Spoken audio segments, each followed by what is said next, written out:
Fatima Bosch won Miss Universe, and this is what has been happening in Mexico before and after she won. Everything started wrong, everything was weird, even since the national contest, and things didn't get better. Just as a disclaimer, this is not hate.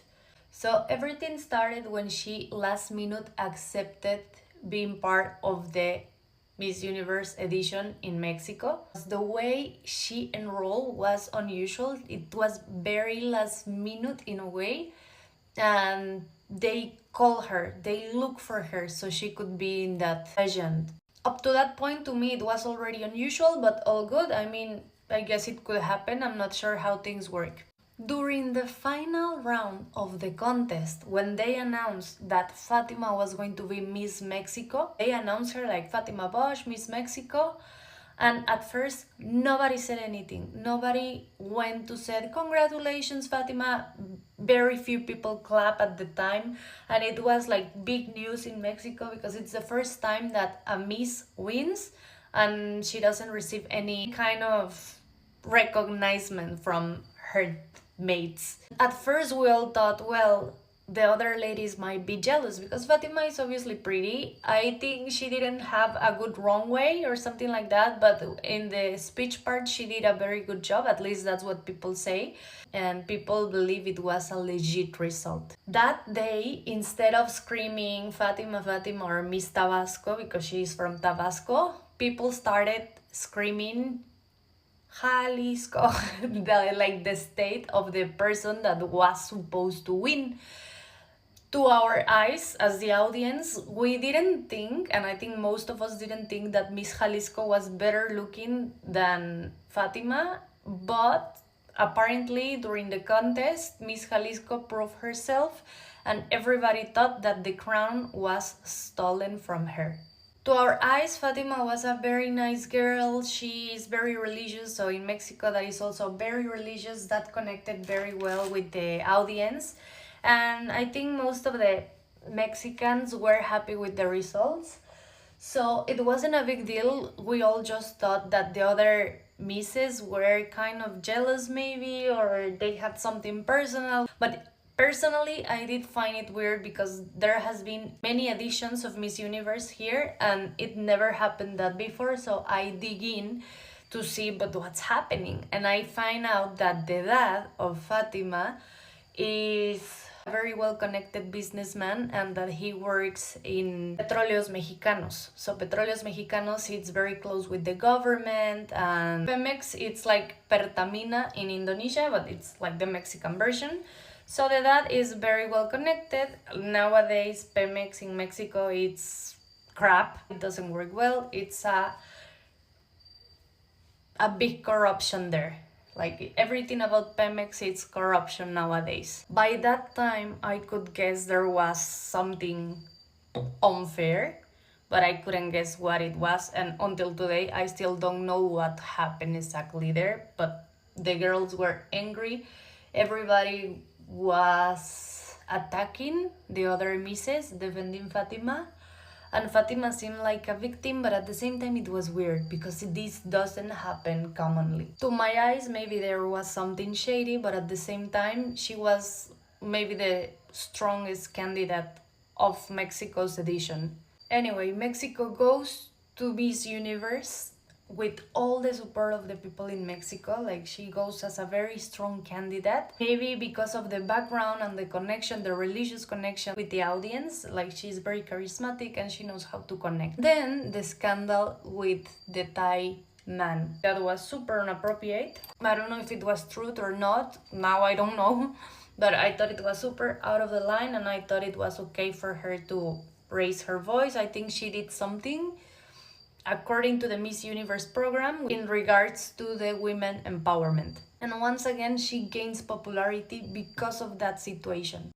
In my humble opinion, even if she's obviously beautiful, she wasn't going to win. Like, she doesn't seem like an expert or up to the level to win Miss Universe. To me, she didn't look as prepared as some other candidates. But as before the final of Miss Universe, she was good with words.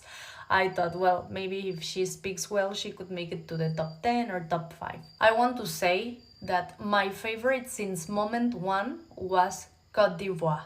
Cote d'Ivoire and Turks and Caicos and Guadeloupe. But Cote d'Ivoire, wow. And what we saw the night of the final round in Miss Universe was a queen. And the queen was not Fatima, I'm sorry to say it, but she was not the queen, it was Cote d'Ivoire. At least to me, Cote d'Ivoire, if not maybe Venezuela, because her speech was so strong. Philippines was also very good, and well, many others were doing a good job, but to me, Cote d'Ivoire. And then I realized that it wasn't just me, but the whole world. After Miss Universe wins, of course there's pride in Mexico and some people is super happy to have the 4th crown in the country. But many others, like me, are not. I'm disappointed. That was not meant to happen. And today, all newspapers, all journalists are talking about this, but not necessarily in a positive way. And this is happening in Mexico, in her country. After digging in with all what Omar Harfush said and other judges, we find out that there is deeper shit in this topic. Everything seems to be connected with the government. At the moment, Mexico is facing a terrible political and economical crisis. And it seems like the official party basically sent this lady to compete and win. So Fatima's dad has a long history in corruption, but he managed to get away with that after a year of being unable to work in Pemex. Well, now he's back in Pemex and he sent approximately $50 million to Raul Rocha, the owner, well, basically the owner of Miss Universe, who's also Mexican, is a businessman who's also involved in many business, and we don't know what kind of business. Some of them look perfectly normal, some of them doesn't look very normal. And we have realized that in some interviews, Fatima spoke very well of the government, especially of our female president, who I personally dislike for many reasons, but that's another topic. Everything seems to be way too connected to be a coincidence, and I believe that this is as shady and fishy as it could be. What makes me feel so upset about this is the affected people. Let's say Cote d'Ivoire. Like she's an African woman, and for African women everything is twice harder, and she made it, and the crown is not with her. I feel so ashamed to admit it, but these things happens in Mexico. It breaks my heart to see that people is thinking that this was something related to racism. Fortunately, it wasn't, but it's related to corruption, that it's also something so sad to admit and to live day by day.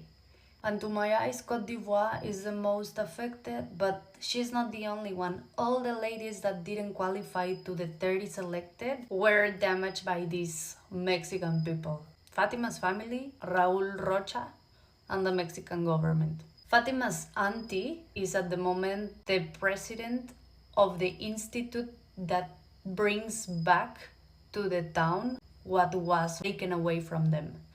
So today they said, so if you're giving back to the town what people took away, could you please give us the crown for the actual queen?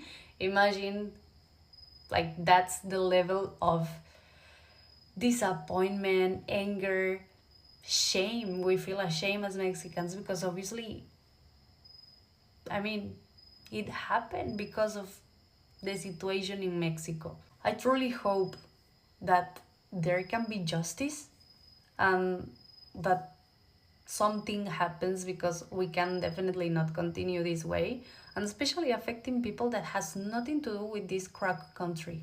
And don't get me wrong, some days I love Mexico, but some days I hate it, and today I hate it.